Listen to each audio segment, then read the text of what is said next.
If there's two childhood video game mascots that I'm a fan of, it's these two, Mario and Sonic. Now while Sonic has more of a free attitude approach, Super Mario will always win me over with his charm and evolution. I mean, every Super Mario game in the past that has gotten up to this point have always pushed gaming forward and revolutionized how we play games today. If it's one thing that Super Mario does better than most platformers, is laying down the foundation of what a video game experience should be. So without wasting any more time, my name is Josh, and let's talk about Super Mario Odyssey.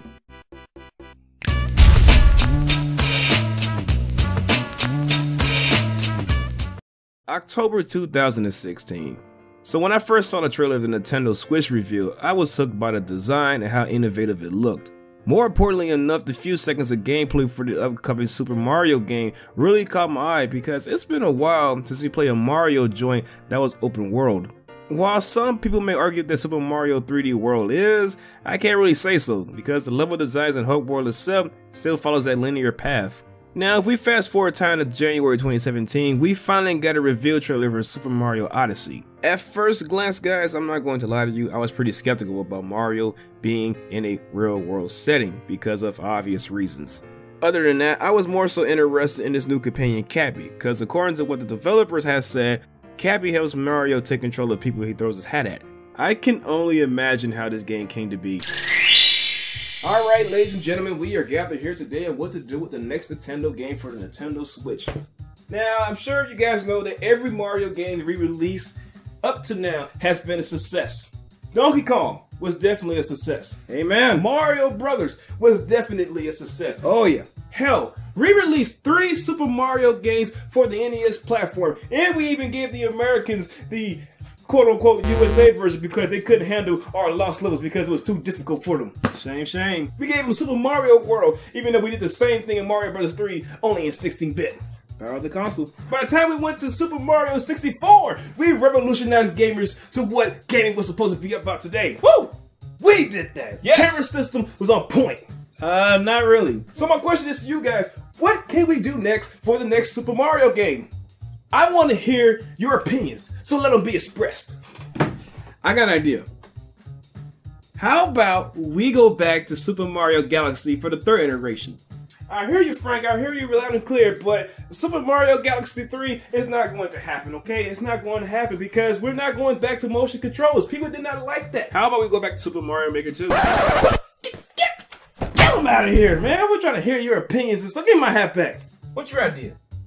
You know what? I got an idea. Since I've been throwing this hat around, trying to formulate ideas and such, how about we make a game with Mario throwing his hat at people, like he did me, and he can take control of the enemies and do what he wants with them. Time out. So you saying you want Mario to throw his hat at people and basically possess them at the same time? Isn't that demon possession? Isn't that against what Christians think? See, you can't call it possessions if you're calling it taking control. Whatever you say, so man. Whatever you say, it's your call, not my game. I'm telling you, man. When this game drops, it's gonna be a smash. All I know, bro, is I better get a raise after this, Reggie. I'll see you in court, Reggie. The hell is his problem? Probably because you threw his hat at him.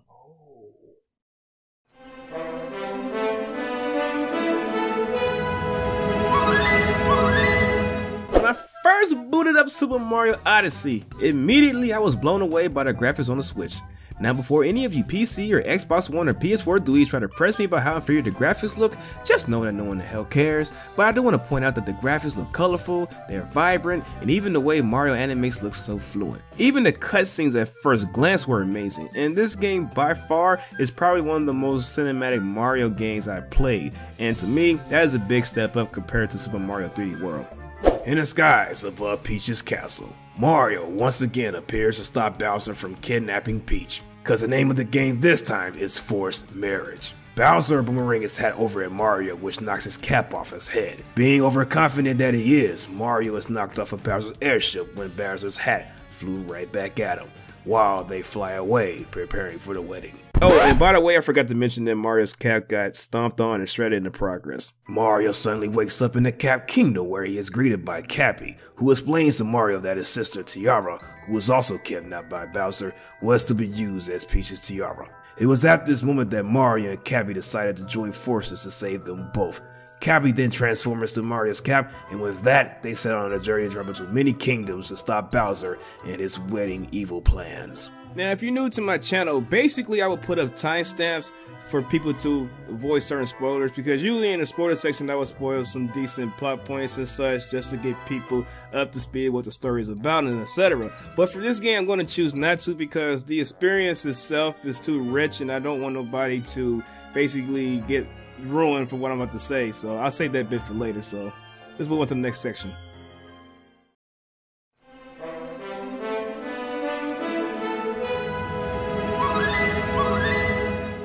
Super Mario Odyssey is a return-to-form open-world experience that rewards players for exploration by rewards in the shape of power moves that can be earned by completing objectives, exploring secrets, buying them from shops, as well as winning them from boss battles.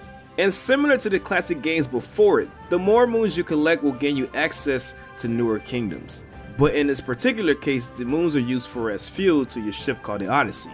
Each kingdom you will travel across will require you to collect a certain amount of power moons you need before traveling to the next kingdom. Considering how big most kingdoms are, you have plenty of room to explore, and from my experience, collecting each moon was pretty easy, while others were somewhat challenging. Thinking something is out of place, it might be a moon. Something shining underneath the ground, it might be a moon. Exploration is the name of the game, ladies and gentlemen. And if you're like me, you'll spend a lot more times in kingdoms trying to 100% everything on your first playthrough. As cool as it may sound, I hate to break the news that it is only after you beaten the game, more objectives and moon will be available to you after you beaten it. I'll speak more on that later. On the character of Mario, he plays just like he does in Super Mario 64 as well as Sunshine. Triple jump, check. Backflip, check. Sideways flip, check. Long jump, absolutely a check. Much as I hate to point this out, I would really love for a dash button to make Mario run faster like he did in Super Mario 3D World. However, I did find ways to make Mario run faster, such as long jumps, somersaults, diving on the ground, especially if you're running down slope. And that's just the thing, the game doesn't waste any of its time trying to explain how the game works. They rather you look at the action guide to get an understanding how the game works. Cappy is a welcome addition to the gameplay, and he is quite useful. He can be used as a platform to reach higher places, can attack enemies around you, break crates, and he can possess people and objects for you to control them. And lastly with Cappy, for each checkpoint you come across, you can use him to fast travel, which is pretty convenient. I may be reaching a little bit, but I'm definitely getting a Banjo-Kazooie vibe over here. For coins, I think it's pretty cool to collect coins and spend them in shops to earn more outfits and hats and etc. Which brought me back to the old days of Super Mario Land 2, where basically you can use that same amount of coins to buy power-ups and 1-ups. Fun fact, there isn't any more 1-ups this time around. If you die, you just lose 10 coins and that's about it. I mean, that sounds about fair to me, right? Right? Whatever. I mean, it's cool to know that coins have some use now instead of lives. Not only will you collect regular coins, you can also collect regional coins too. And with these, you can spend them to get special outfits to get access to restricted areas. You can also buy souvenirs and stickers for the Odyssey, which is basically as if you're going on a vacation. Each new kingdom you go into has a theme of its own, and plus the level design itself were pretty simple to understand. In every kingdom you go to, Bowser and his minions will have already caused trouble trying to steal wedding related items for Peach. There's a lot of cool moments to be had, from capturing a T-Rex just to wreak destruction, riding a Jaxi to travel faster to open areas, or seeing realistic people in New Donk City. The point is, the kingdoms you go into are never dull. Hell, there's even an 8-bit moment in every kingdom where you go into a pixelated green pipe to a flash surface, basically to collect a power moon, getting coins, or navigate to the next section of the kingdom. And this is the only time the dash button ever works. What's even cool about that is the theme itself has its own 8-bit music of its own. It's the little things like that that make me smile. If it's one thing that threw me off a little, it's the Broodals. I don't know why, I find it strange that the Koopa Kids wasn't involved this time around. Maybe because they suck so much at their job that Bowser rather pay these guys instead. Which you already know is pretty pointless. In Super Mario Transition, 3 hits is all you need to take them down mostly. Nothing groundbreaking about the fights, but for the most part they're pretty more comical to say the least. Fighting Bowser in the Cloud Kingdom is probably one of my favorite fights. It sort of reminds me of that same feeling I had as a kid where I spin Bowser around and around and around and around and around in Mario 64 just to land him on the bombs. Here it was an absolute pleasure giving Bowser these hands. These 3 amiibos can help your cause through your playthrough. Mario with his invincibility, Peach with more life, Bowser to find directions for purple coins if you're feeling lazy. You can also use Mario related amiibos too for more outfits and such if you talk to this robot, who can pretty much help you to find more power moves and such. Back to what I said earlier, when you beat this game you have a lot more to do. When you go back to the kingdoms you visited before, you have a lot more power moons to discover as well as challenges after cracking this moonstone. Now you can 100% everything.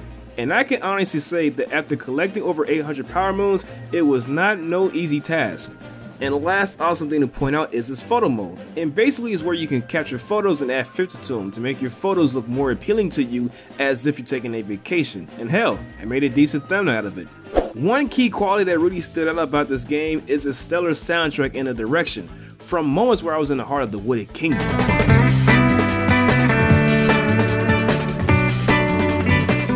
Running around in the beach of Seaside Kingdom.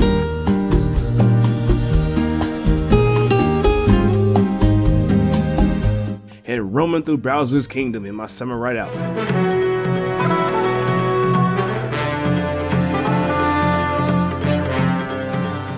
I didn't know I was in for a deep surprise, and I think core fans will be moved by the soundtrack as well.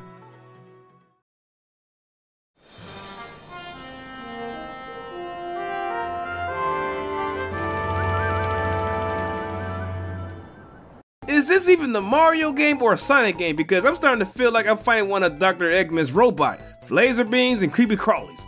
If it's one thing I probably cannot stand about Mario games in general, are the fuzzies! Why are they here? They are creepy and really disgusting to look at. Dragons? Enough said. Fighting a dragon? Hell yeah. Possess a dragon? Oh, come on! Tell me why in this scene they look like they just got caught doing some dirt.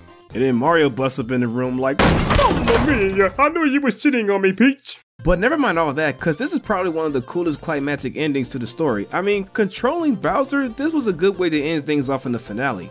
This scene where Cappy and Tiara reunited and Mario and Peach were about to have their moment up until Bowser ruined Mario's flow and she rejects them both is pretty funny to me, because Mario patting Bowser on the back was like, "Mamma mia, it's okay bro, now you know what it's like to be friend-zoned it." When I saw Peach's castle, my curiosity had me wondering if there was any Super Mario 64 Easter eggs and references. When I went inside the castle, oh my god, I lost my shit, bro. I even looked up to the ceilings from the sunspot like the original game, and booyah, a star popped out. Not a moon, a star.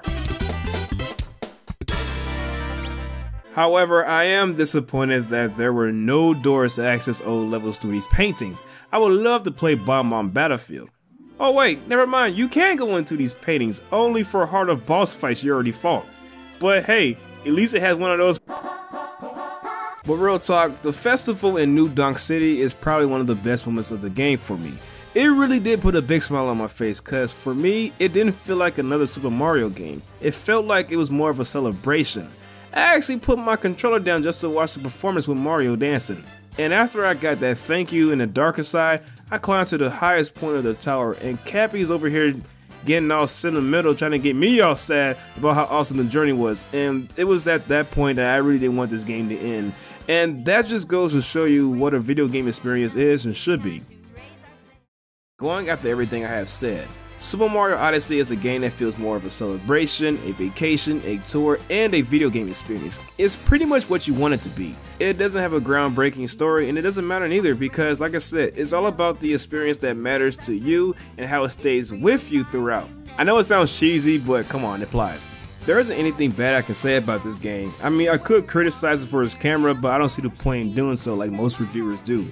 The only thing I can only wish for this game is probably more DLC. Probably like a nostalgia trip on the Odyssey to visit old places we've been to in the old Mario games. Overall, that pretty much sums up my review of Super Mario Odyssey. It's really a great game and it's a must buy if you own a Nintendo Switch, or if you plan on getting the Switch, I sincerely hope you get this game. If I were to give this game a rating, I would give it an S.